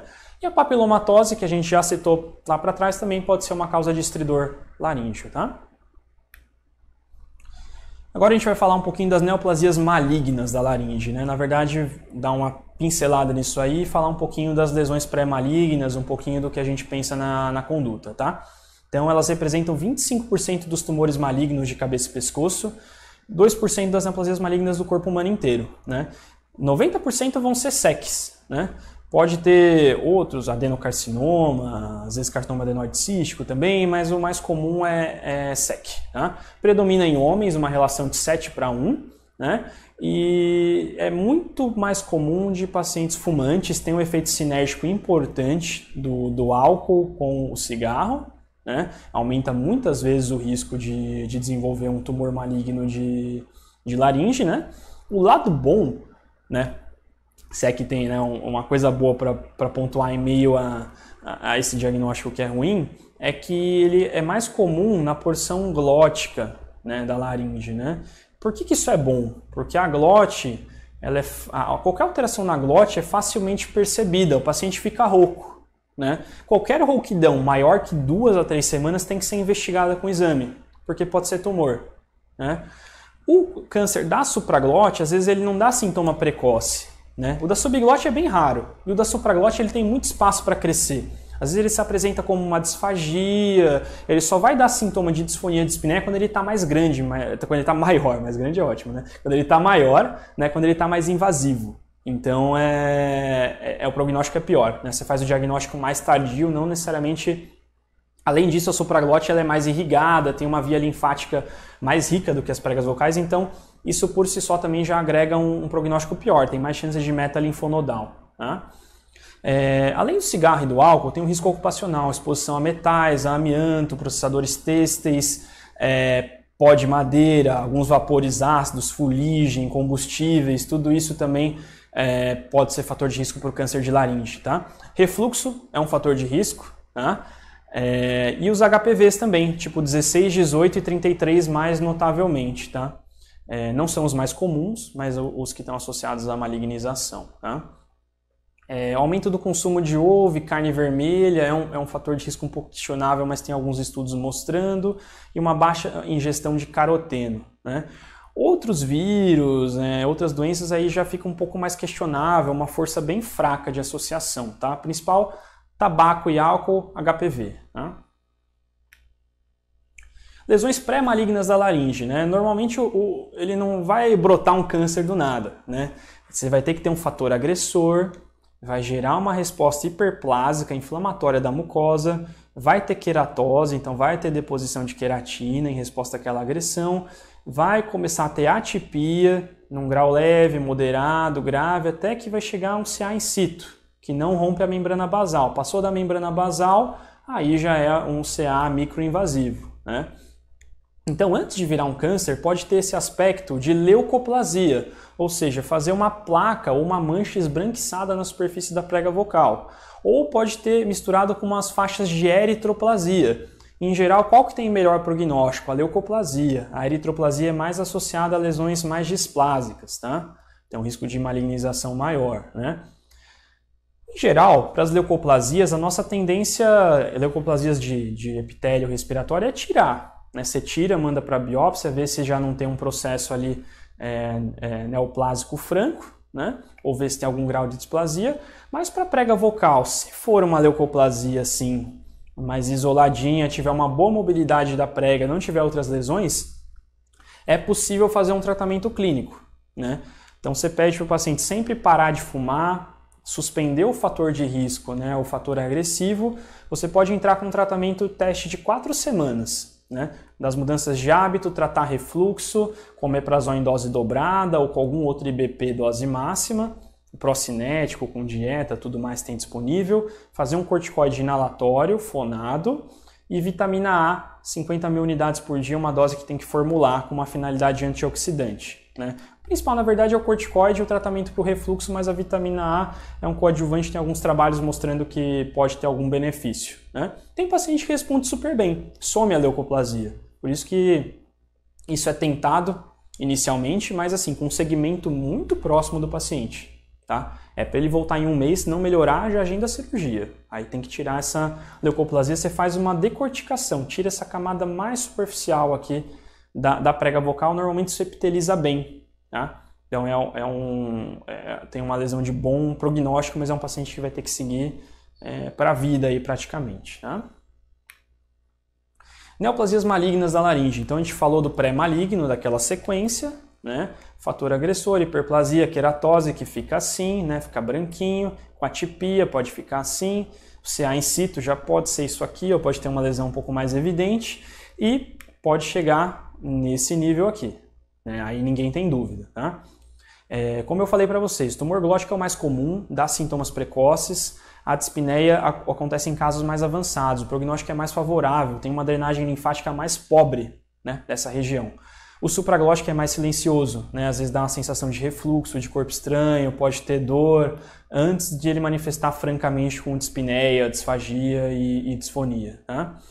O subglótico é relativamente raro, pode ser assintomático no início, mas ele pode dar dispneia precoce também. Também tem um prognóstico ruim, né? Ele tende a descer mais, já fica mais difícil para ressecar, às vezes para fazer uma tráqueo, então é ruim. Por sorte, em geral, o principal é o glótico. Tá? Então, como que você faz o diagnóstico? O definitivo é com o exame anatomopatológico, mas tem que fazer um exame físico, tem que olhar toda a boca, né? Afinal, o paciente ele deve ter algum fator de risco se ele está com uma lesão laríngea, né? O cigarro ou álcool. Então você dá uma olhada, tira a prótese, olha toda a superfície, toda a mucosa, palpa pescoço, todos os níveis, vê se não tem nenhuma linfadenomegalia, palpa a cartilagem, pede para ele falar, vê se não tem nenhuma fixação da cartilagem, pede para deglutir também. Você vai ver isso no exame de imagem, mas é legal ter uma ideia pelo exame físico. O exame mais importante sempre é a laringoscopia, né? Você consegue ver a extensão dessa lesão, ver se está gerando imobilidade, fixação da prega vocal, que isso já muda o estadio da doença, pode ficar mais grave, né? Assim, pode ser uma doença de pior prognóstico. Estadiamento, tomografia de pescoço e tórax. Opção pode ser o raio-x, mas normalmente a gente já faz a tomografia. A ressonância de pescoço pode ser uma opção para avaliar invasão de comissura anterior, tá? Mas isso é uma coisa muito específica, a tomografia teoricamente é o que está no protocolo. Já faz endoscopia também, né, para você avaliar qualquer outra lesão esofágica que possa estar acontecendo. E broncoscopia opcional, né, a depender dos casos selecionados você pode fazer também, isso tudo entra no protocolo do estadiamento, tá? Então assim, agora a gente vai falar um pouquinho do estadiamento do câncer glótico, né? Eu quero que vocês foquem no glótico, porque o subglótico e o supraglótico são bem parecidos e são menos comuns. Então, se for para decorar, quero que decore o glótico, tá? Que é o que tende a ser cobrado em prova. O T1, ele é dividido em T1A e T1B, mas é um tumor limitado à prega vocal, pode envolver a comissura anterior, pouquinho, né? Mas com a mobilidade preservada das pregas vocais. O T1A, aquele que é limitado a uma prega vocal, e o T1B já teve uma extensão para outra prega vocal. Tá? Então pegou bilateral.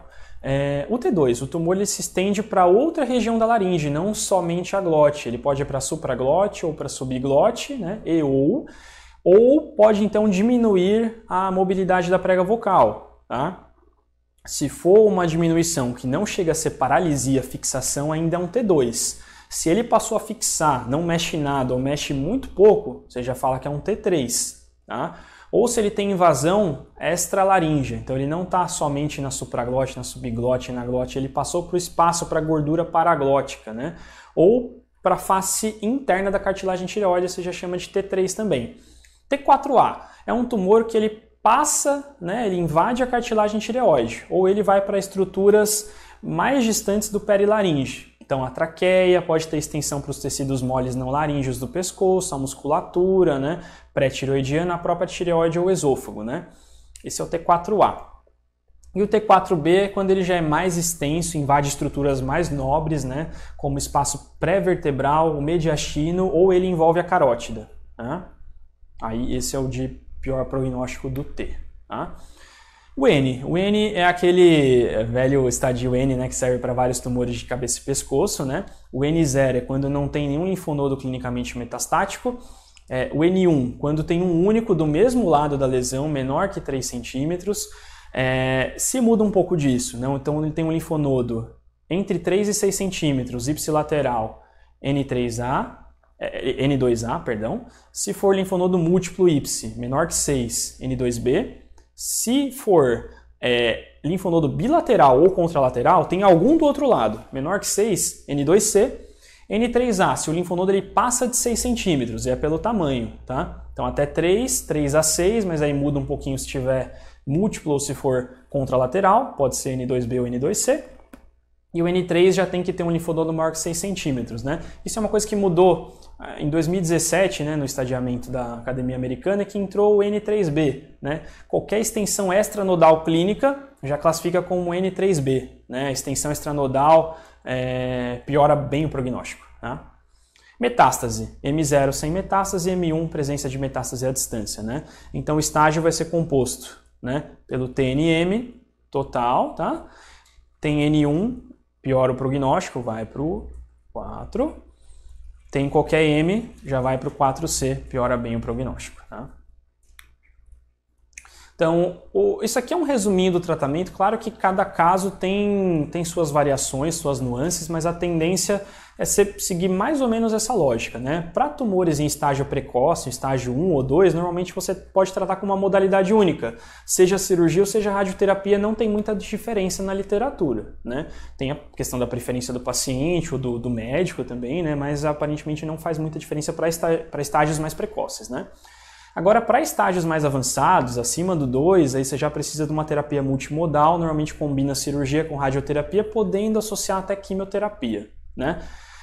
Isso vai ser decidido por fatores da doença, a localização do tumor, a extensão, se acomete alguma estrutura vizinha, se deu para ressecar tudo, né? Se tem metástase cervical, se tem uma doença disseminada, talvez não valha a pena fazer uma grande cirurgia muito mórbida, para isso o tratamento seja mais paliativo nesse caso, tá? Então, aqui um pouquinho da modalidade cirúrgica, tá? O que a gente vai fazer? Se for um carcinoma in situ ou tiver uma microinvasão, né? Você pode fazer uma cordectomia tipo 1, então você só tira, né, a prega vocal ali, né? Ou parcial. O T1A, que é uma lesão localizada, né? Você faz uma cordectomia um pouco mais ampla. Se acometer a apófise vocal, você pode fazer até por laringofissura, né? A partir do T1B já tem que ser as laringectomias parciais, né? Você pode fazer uma laringectomia frontal ou uma frontolateral, já que a comissura é uma região que tem alto índice de recidiva. Então, a partir do T1B, você já muda um pouquinho, não fica só na cordectomia, tá? No T2, pode ser uma frontolateral também, ou uma hemilaringectomia, ou às vezes dependendo da extensão, se estiver cometendo do outro lado, uma vertical subtotal, tá? E a partir do T2 já lança mão de um esvaziamento seletivo para os casos N0. Né? O esvaziamento seletivo nesse caso seria dos níveis 2, 3 e 4, né? Se for N positivo, aí já passa para um esvaziamento cervical radical modificado, tá? E aí já entra a radioterapia adjuvante, tá? Que aí já muda o estágio do tumor, tá? Para os casos T3 ou T4, laringectomia total com radioadjuvante e esvaziamento cervical sempre, tá? Como que é o segmento desses pacientes? Você operou, o que você vai fazer? Laringoscopia seriada, exame do traqueostoma e palpação cervical. Nos primeiros 6 meses tem que ser bem próximo, tem que ser mensal, né? Isso é uma receita do que a gente faz no Instituto do Câncer, né? Lá do HC. Né? Mas pode variar um pouquinho de serviço para serviço. Mas a ideia é que seja um segmento próximo nos primeiros 6 meses, dali depois de 6 meses, passou até o 3º ano, pode ser a cada 3 meses, e aí você vai dobrando o tempo. passou por 3 anos, 6 meses, teoricamente lá a gente não costuma dar alta, assim, a gente acompanha o paciente mesmo assim, até porque ele tem aquele campo de cancerização, então ele pode ter novas lesões porque ele foi exposto a um fator de risco para o epitélio respiratório. Então mesmo após 5 anos a gente acaba fazendo acompanhamento anual, mas teoricamente poderia ser mais aberto, tá? Quais são os exames que ele tem que fazer no acompanhamento? Nasofibro, principal exame, endoscopia, tomografia cervical e de tórax ou radiografia de tórax a cada 6 meses ou anual, a depender da periodicidade que o paciente, do período que o paciente está do tratamento, tá? Se você notar que tem uma adenomegalia suspeita, alguma outra lesão, sinal de recidiva, você pode adiantar esses exames, fazer uma biópsia, né, e tem que ficar de olho, tá? Não é incomum, às vezes, ter uma nova lesão, né, um segundo primário, ou às vezes sobrar alguma coisa do tumor. Tá? Bom, isso foi da parte sucinta da parte maligna, né? Agora a gente vai mudar um pouquinho de assunto, a gente vai passar para a glândula salivar. Aqui é uma questão bem recente que caiu na prova de 2019, é um menininho de 5 anos de idade que apresenta episódios recorrentes de abaulamento doloroso nas parótidas, bilateralmente, desde os 2 anos de idade. Então reparem que ele está há 3 anos tendo abaulamentos recorrentes da parótida, né? Tendo parotidites, provavelmente. Assinale a alternativa correta a respeito da doença. Trata-se de infecções recorrentes pelo paramyxovírus, que é o vírus que causa cachumba, devendo-se vacinar a criança o quanto antes. O paramyxovírus não costuma, você tem cachumba uma vez, não costuma causar uma infecção recorrente, assim, né? Então, às vezes você pode ser vacinado, cair título de anticorpo, ter mais pra frente, mas não é esse o padrão da cachumba, não é recidivante, tá? A principal hipótese é de cialolitíase por hiperuricemia. Em criança é muito raro ter cialolitíase e é mais raro ainda ter cialolitíase por hiperuricemia. No adulto pode ter, mas na criança é uma hipótese muito fraca, tá? Nunca vi. Habitualmente a melhor espontânea na adolescência, sem a necessidade de tratamento cirúrgico, vamos separar essa. A ecografia, né, o ultrassom, é considerado o exame padrão ouro para diagnóstico. Na verdade, o padrão ouro para... A ultrassonografia pode ver algumas alterações do parênquima da glândula, mas o exame padrão ouro seria a cialorressonância, tá? Depende do paper que você for ler, mas a cialorressonância teoricamente tem uma definição melhor, ou mesmo a cialografia mostraria isso melhor. Agora o ultrassom você pode ter uma noção, mas não é o exame padrão ouro, tá? Então a nossa resposta correta é a C. A gente vai ver por que mais pra frente. Habitualmente a melhor espontânea na adolescência, sem a necessidade de fazer nenhum tratamento cirúrgico, tá? Então, afecções de glândulas salivares, para dar uma pincelada nisso também, a mais comum, cachumba, causada por um vírus, o paramyxovírus, é a principal causa de abalamento parotídeo, transmitido por fômite, por gotícula. O diagnóstico clínico é com confirmação sorológica em 3 semanas da doença, às vezes até um pouquinho antes já tem título, mas pelo quadro clínico, você pode até dosar uma amilase se quiser complementar, dar mais confiabilidade, pedir um exame de imagem se estiver na dúvida, você já faz uma boa hipótese, tá? Qual que é o tratamento? Suporte clínico, não tem nenhum tratamento específico, analgésico, hidratação, repouso, anti-inflamatório, tá? A cachumba é chata porque pode ter algumas complicações, né?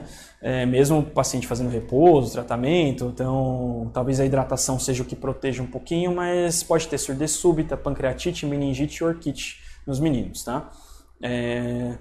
A vacinação ela ocorre a partir de 12 meses de idade, então aquela nossa criança, do caso anterior, provavelmente ela já era vacinada, né? Então fica fraca a hipótese de cachumba e também porque não é recidivante, tá? Outros vírus que podem causar infecção cialoadenites, né? CMV, ele tem um tropismo por glândula salivar, normalmente apresenta um quadro mais tipo uma monolike, né? Com inchaço das glândulas salivares, pode pegar submandibular, parótida, pode pegar um pouco de tudo.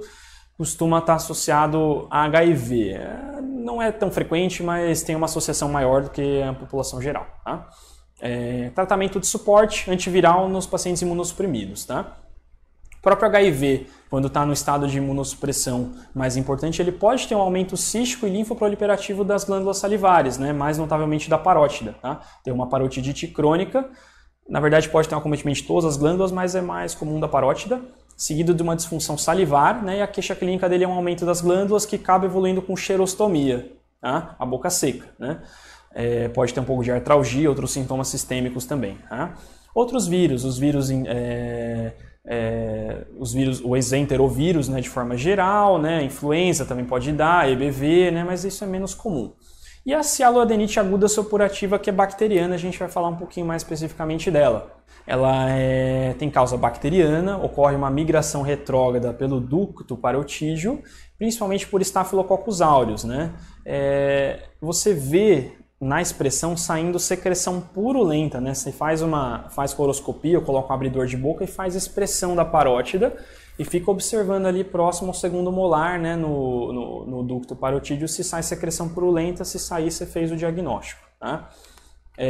Quais são os predisponentes? Não acontece em qualquer pessoa.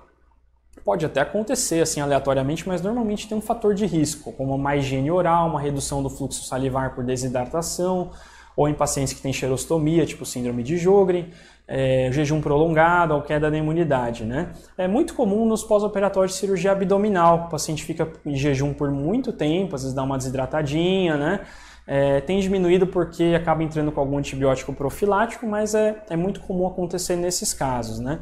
Em 20% dos casos pode ser bilateral, o diagnóstico é clínico, mas você pode lançar mão de exame de imagem se suspeitar de algum abscesso, né? Ou se é aquele paciente que você já introduziu o antibiótico, ele não respondeu bem mesmo depois de 3 dias, tá? Você também pode lançar mão de um exame de imagem para descartar algum abscesso ou às vezes até colher cultura de secreção também, tá? Cialografia a gente não faz, né? Normalmente está tudo infeccionado, tudo entupido, a tendência é você piorar se fizer um exame com contraste ali, então não é feito, é contraindicado, né? E o tratamento principal é com antibiótico, corticoide, vai fazendo massagem da glândula, expressão, hidrata bem, higiene oral, analgesia e calor local, tá? Normalmente resolve super bem, né? Como é Staphylo aureus o principal causador, pode entrar com uma clindamicina, por exemplo, ou mesmo um clavolin também funciona, né? Qualquer antibiótico desses, assim, não costuma ter nenhum problema de resistência. Agora chegamos naquela criança da questão, né? A parotidite recorrente da infância. É a segunda causa mais comum de parotidite na criança, perde para cachumba só. É mais comum em meninos, como era aquela criança de 5 anos de idade, entre 3 a 6 anos de idade, costuma evoluir com episódios recorrentes de parotidite, mais ou menos a cada 15 a 60 dias, né?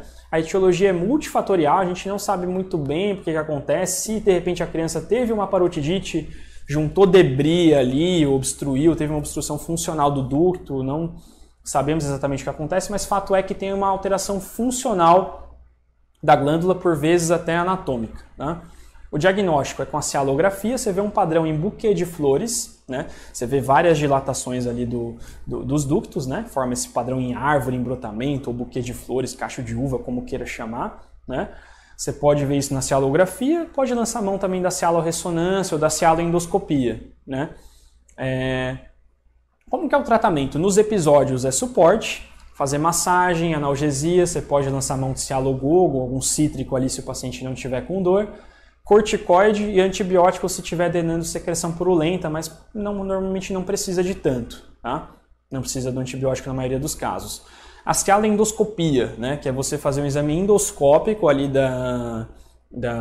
do ducto, da glândula, né, pode ser tanto diagnóstico como terapêutico, né? Se tiver algum debris ali, alguma sinéquia, você pode dilatar com balão, se tiver cálculo, pode, nessa idade não é comum, mas você pode tirar também com basket, tá? Então é um exame que vem ganhando cada vez mais força, tá? As complicações são os abscessos, fistulização cutânea, mas é raro, tá? Normalmente melhora na adolescência, é bem raro cronificar. Pode até evoluir para uma parotidite crônica, mas não é o mais comum, normalmente vai ficar bem na adolescência, não precisa fazer nada específico a respeito disso, tá? Felizmente. Então, voltando para aquela nossa questão, né? Aqui é aquele padrãozinho de cacho de uva ou árvore em brotamento, você vê essas pequenas dilatações do ducto, né? Ele não segue um fluxo lisinho, né? Talvez um pouquinho de estenose aqui, tá? Cialodenite crônica, então já ocorreu um dano crônico àquele tecido, àquele parênquima da glândula, né? Tem destruição, substituição por um tecido fibroso, né? Normalmente acontece por algum fator obstrutivo do ducto, né? Por alguma inflamação prévia ou paciente com cialolitíase, né? Normalmente a parótida é mais frequentemente acometida, né? O diagnóstico é clínico, né? Você vê pela história do paciente, pode associar um exame de imagem, as alterações são bem parecidas com a da parotidite recorrente da infância, tá? E o tratamento pode ser, inclusive, com a cialoendoscopia. Se tiver algum estreitamento, a cialoendoscopia pode desfazer ou tirar algum cálculo também. Dá para fazer por aí, a depender do caso, né? Se o tratamento não melhorar, o paciente estiver estável, pode ser mais conservador, né? Ou fazer uma dilatação periódica do ducto, toda vez que vai obstruindo ele faz dilatação, ou se for na submandibular ou na parte superficial da parótida, em casos mais graves, você pode até fazer uma ressecção da glândula, né? Ou uma parotidite superficial, ou então uma submandibulectomia, que de um lado só não vai fazer falta, não vai mudar o fluxo salivar de forma significante, tá? Síndrome de Sjögren pode evoluir com cialoadenite crônica também, né? O tratamento é hidratação, cialogol, saliva artificial, pode fazer cirurgia também das glândulas salivares caso o quadro não responda à terapêutica convencional, né? E nos pacientes com Sjögren tem mais risco de linfoma também, só para pontuar isso, só para lembrar. Cialolitíase, né? Agora a cialolitíase muda um pouquinho, diferente da cialoadenite crônica, ela é mais frequente na glândula submandibular. Isso é interessante, porque na submandibular você tem uma secreção mais alcalina e mais viscosa do que na parótida, tem uma concentração maior de cálcio e fosfato, e a posição do ducto, né, ela é envolvida pelo miloioide, né? Então que pode estreitar um pouquinho, e tem uma drenagem antigravitacional, né? Por isso que é mais comum ter estase e formar cálculo ali, né? Uma doença sistêmica que pode gerar cálculo é a gota, né, hiperuricemia, embora não seja tão frequente. E os sintomas eles podem ser de dor e abaulamento recorrente, né, principalmente no período pós-prandial, que é quando estimula, né, a secreção glandular, com graus variáveis, né. O diagnóstico é pela história clínica, pelo exame físico, você pode lançar mão de exame de imagem, a tomografia ou uma cialorressonância para ver melhor esses cálculos, né. O tratamento pode ser desde conservador com analgésico, se você conseguir palpar ali no trajeto do ducto, o cálculo, você pode ir fazendo uma ordenha, se o paciente permitir, ou às vezes até fazer uma anestesia local e fazer uma marsupialização ali do ducto para drenar aquele cálculo. É uma possibilidade. Nos casos de infecção pode dar antibiótico, ou lançar mão de cialoendoscopia para tirar com basquete, ou mesmo, em último caso, a excisão da glândula submandibular. Tá? Agora a gente vai para esse é curtinho, falar um pouquinho da questão dos abscessos, é uma questão que caiu aí em 2019. É um homem de 35 anos que realizou um tratamento dentário no segundo molar inferior direito há 3 dias, né? E há 1 dia ele refere uma queda do estado geral, febre, desconforto para deglutir e para respirar, né? Deu ruim. Ao exame, está prostrado, corado, desidratado 1 cruz em 4, com temperatura de 37,2, subfebril. Está com uma frequência cardíaca limítrofe de 100 e uma frequência respiratória bem aumentada de 28.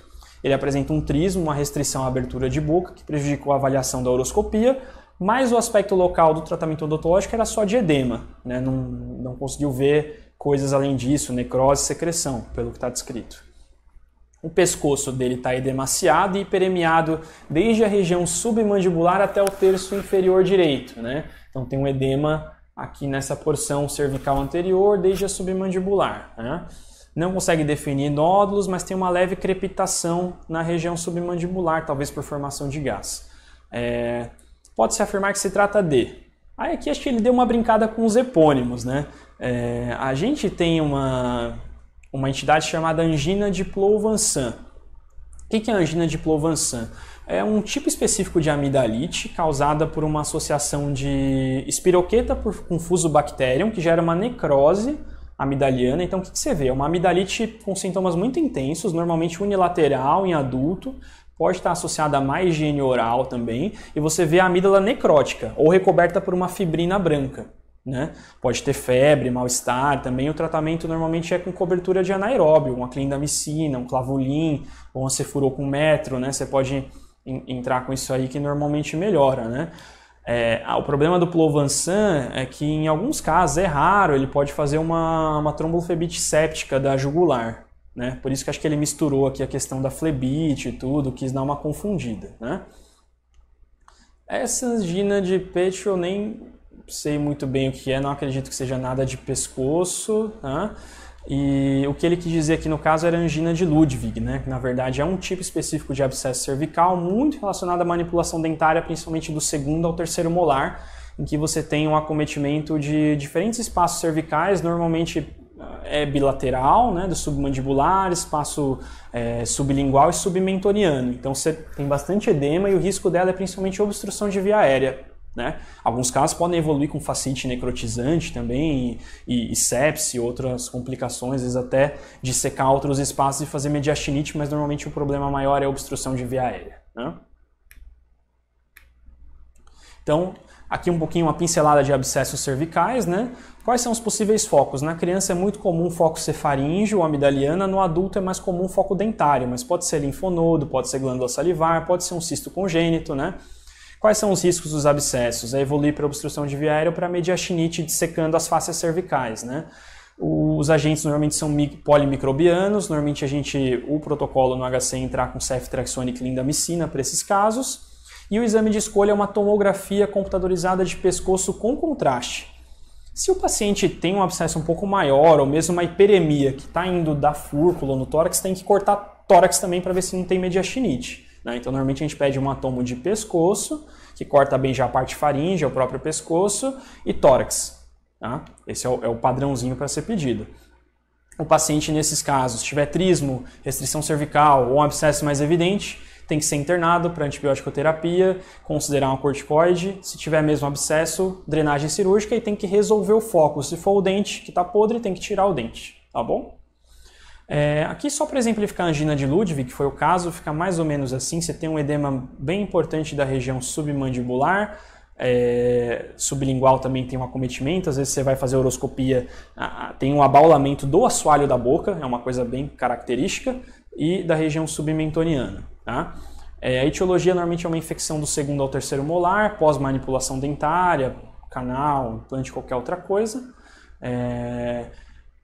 Normalmente poupa a glândula salivar, mas você pode ter uma submandibulite reacional ali por conta daquela infecção. Não costuma ter muita linfadenomegalia também, né? E pode disseminar para outros espaços pelo plano das fáscias também, tá? A principal complicação é comprometimento de via aérea nesse caso, tá? Agora a gente vai entrar em outro assunto, que são as massas cervicais congênitas, que podem eventualmente virar abscessos também, mas que normalmente não cursam assim. Isso é muito mais do cabeça e pescoço, mas eu só vou dar uma pincelada também para a gente não passar batido nesse assunto que costuma cair, mas creio que na aula de cabeça e pescoço deva ser melhor falado. O cisto do ducto tireoglosso, que é um remanescente da migração, né, do próprio ducto tireoglosso, ele pode ficar com o tecido tireoidiano ectópico em qualquer ponto do forame cego, né, até a própria tireoide. Tá? Normalmente é um abaulamento indolor, em alguns casos o paciente até não percebe, só vai perceber depois de uma IVAS, né, quando o cisto ele cresce, né, quando tem alguma infecção. O legal é que ele mexe, né, conforme você põe a língua para fora ou deglute, ele mexe junto, né, ele está conectado na língua e na tireoide. Né? E o que você tem que fazer? A conduta é cirúrgica, aquela cirurgia de Sistrunk, né, você faz uma ressecção em bloco do trajeto, da própria lesão, e também normalmente ela é inserida ali no corpo do ióide, né, no lobo piramidal da tireoide, se ele estiver presente. Né, você tira tudo, inclusive o ióide ali, tudo em bloco. Né, essa cirurgia de Sistrunk tem menos recidiva. Tá? Anomalias branquiais. O mais importante das anomalias branquiais, né, na verdade, assim, elas são falhas da migração embrionária. Né, às vezes o tecido branquial ele pode ficar sob a forma de cisto, ou de trajeto, quando tem só um buraquinho de drenagem, ou uma fístula verdadeira, que é quando tem dois orifícios de drenagem, um para cada lado. Né? Normalmente são lesões que acompanham a face anterior do esternocleidomastoideu, né? Do primeiro arco um pouco mais alto aqui já próximo ao ouvido, às vezes dá para ver na região infraauricular, às vezes até a baula aqui, o meato, né? O do segundo arco ele já é no nível do ióide, mais ou menos um pouco abaixo. O do terceiro pode ser muito parecido, indo para a fúrcula, né? E o do quarto muito parecido com o terceiro também, mas já pode ter conexão com estruturas mais profundas, né? Como o esôfago, seio piriforme, né? O mais comum, o mais importante é o do segundo arco, que é o mais frequente, é mais de 95% dos casos, né? Quando ele tem uma fístula completa, é mais comum ele se comunicar com a loja amidaliana. Isso é importante para você ressecar todo o trajeto, né, da fístula, né, do cisto, embora não seja mandatório fazer a amidalectomia. Você pode ressecar só o trajeto fistuloso, em alguns casos precisa fazer.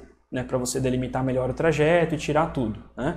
Ele tem uma relação anatômica topográfica com o esternocleidomastoideu, com o nervo hipoglosso e glossofaríngeo, né? E normalmente ele passa entre a carótida interna e externa, né? Pode ser uma manifestação silenciosa, às vezes com uma idade mais precoce ele já apresenta uma IVAS e acaba infectando o cisto, ele aumenta de tamanho. Em alguns casos só vai manifestar mais tardio, entre 10 e 20 anos, né? E o tratamento cirúrgico, né? Você não vai ficar esperando aquilo ali infectar, virar um abscesso, né? Com a ressecção total da lesão e do trajeto fistuloso. No pronto-socorro, é legal, às vezes, se o paciente chegar para você com cisto infectado, você tentar, na medida do possível, não puncionar, não drenar, assim, se você achar que não tem necessidade importante. Por quê? Você pode gerar fibrose, o que às vezes dificulta, né, a ressecção cirúrgica, né? Não fica com aquele planinho bonitinho para ressecar o cisto, né? Então, às vezes, o legal é fazer uma antibiótico terapia, um corticoide mais prolongado, e aí você programa a cirurgia depois, tá? Disfagia, tá? Esse é um assunto bem amplo, na verdade, mas que eu tentei resumir mais para o ponto de vista do otorrino, né?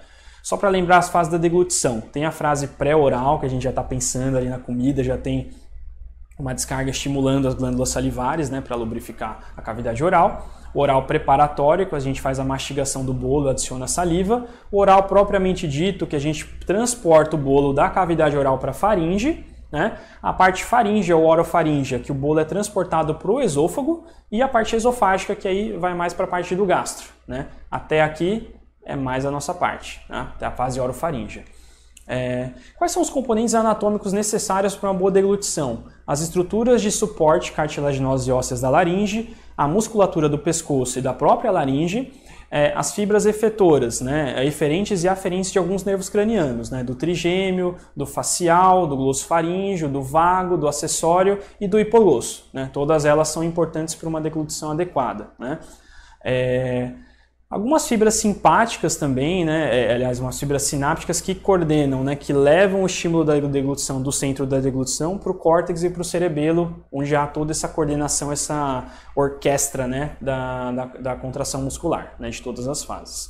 Então, o paciente que tiver qualquer falha nesse sentido, então, às vezes um pós-radioterapia, pós-cirurgia para laringectomia, ou às vezes tem um Arnold-Chiari, uma ressecção desses nervos, um AVC, de tronco, ele pode ter problema na deglutição, né? Então a causa é uma queixa muito frequente, né?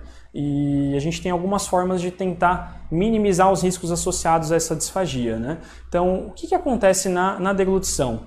A via aérea, ela se torna digestiva em parte, né? Pela faringe, né? É uma via compartilhada aérea e digestiva.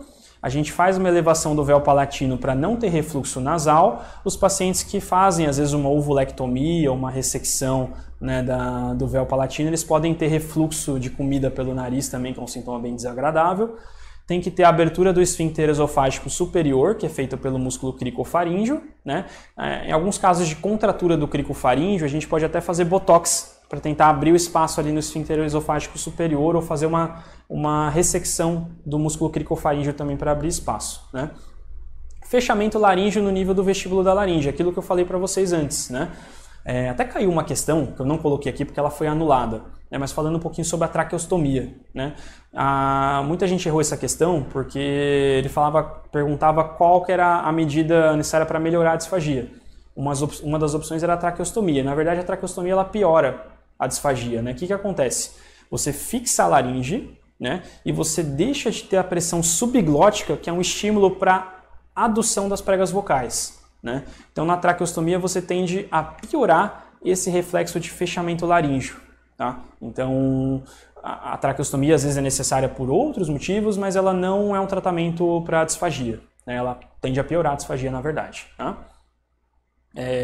Elevação posterior da língua, com a abertura da junção glossopalatal, a propulsão da língua e a contração da faringe para o clareamento, né? A faringe ela contrai como um esfíncter para propulsionar o alimento também, tá? Aqui um pouquinho das causas, né? A gente já falou um pouquinho, né? A disfagia é uma manifestação clínica do comprometimento da deglutição. E quais são os problemas? Desde desidratação, desnutrição até aspiração e o mais grave que é a pneumonia, né? A gente quer evitar que isso aconteça.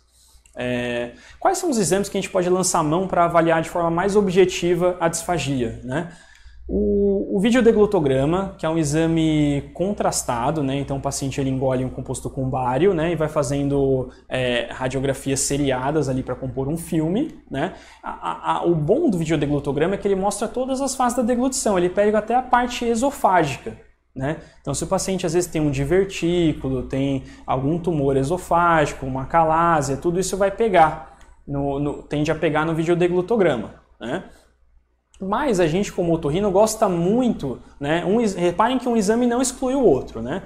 De lançar mão da videoendoscopia da deglutição, que nada mais é que uma nasofibro, né? Então, essa aqui é a videoendoscopia da deglutição. Então, é um exame endoscópico flexível, uma nasofibro, em que você oferta diferentes consistências de alimento para o paciente. Você pode marcar isso aí com azul de metileno também para saber se houve uma penetração laríngea ou uma aspiração, né? Ver se sobrou algum resíduo, né, na supraglote ou mesmo na faringe do paciente, para ter uma ideia melhor da gravidade dessa disfagia. E também é interessante para ver aspiração de saliva. Então a gente não anestesia para fazer esse exame, é um pouquinho chato por isso, mas para não falsear, para ver se o paciente tem alguma aspiração com as consistências ofertadas ou mesmo com saliva, tá?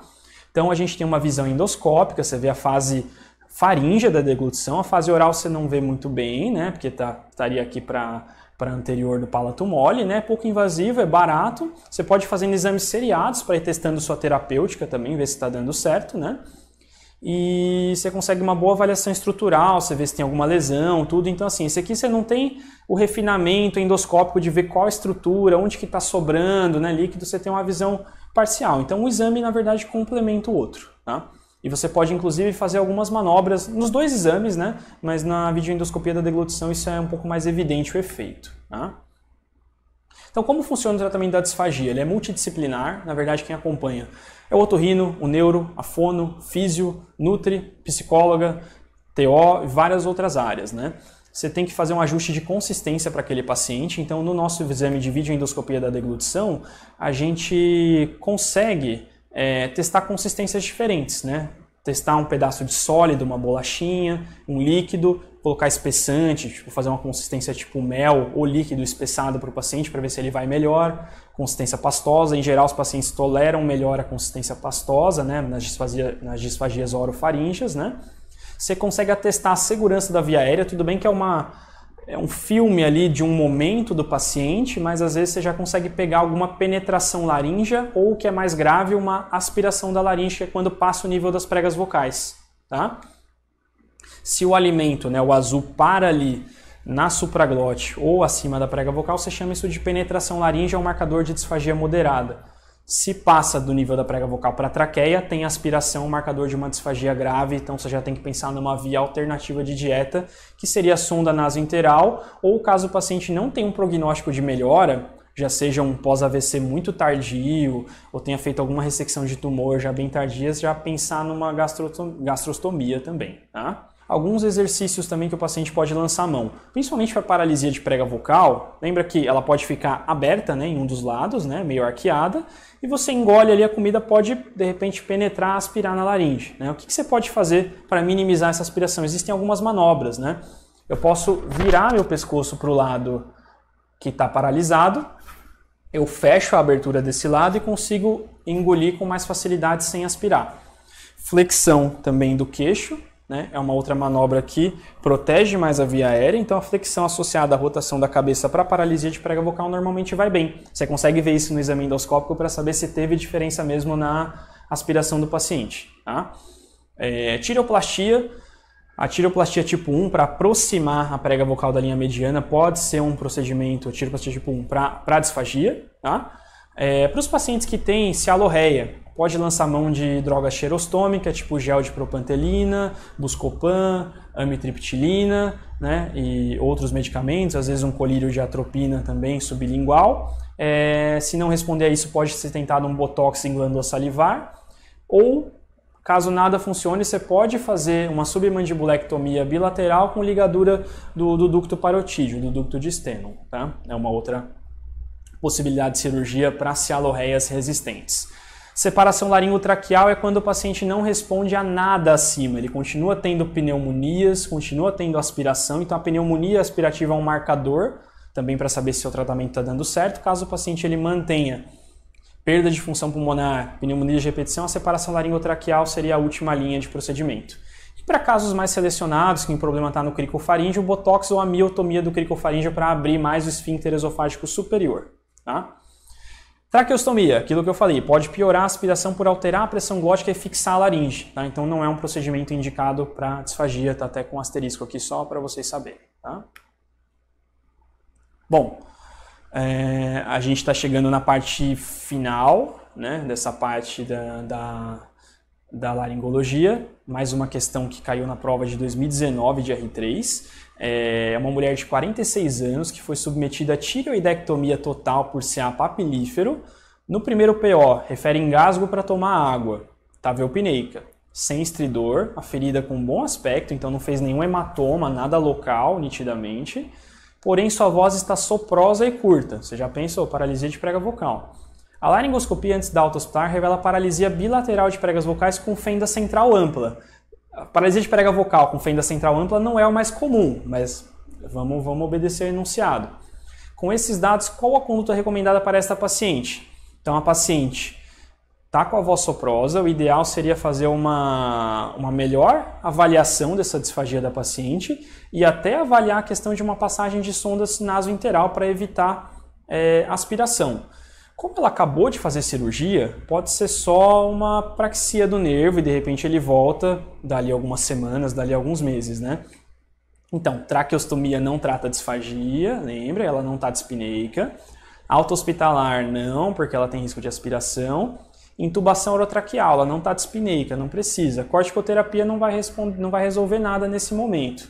Então, a conduta para ela é fonoterapia e avaliar a passagem de uma sonda nasointeral. Fazer até uma avaliação, às vezes, da videoendoscopia da deglutição para ver se ela tolera melhor alguma outra consistência, que não a líquida, talvez um líquido espessado, ela vá melhor, né? Não passe direto, ela consiga defender mais, ter mais reflexo, tá? Então, a resposta certa é fonoterapia e avaliar a passagem de sonda nasointeral. Espero que você tenha aproveitado, tenha aprendido aí novos conceitos que com certeza estarão presentes na sua prova no final do ano. Amanhã tem outro dia, nosso encontro aqui novamente, novas aulas, novos conceitos para você aprender e domingo a grande live com fechamento com chave de ouro e muitas surpresas aí para você domingo 16 horas no YouTube do Grupo Medcoff. Um abraço e até amanhã. Friabilidade é outra coisa também muito sugestiva. A gente vai, faz o exame de endoscopia. Importante, vai cair em alguma questão. Se não for cair, você precisa saber também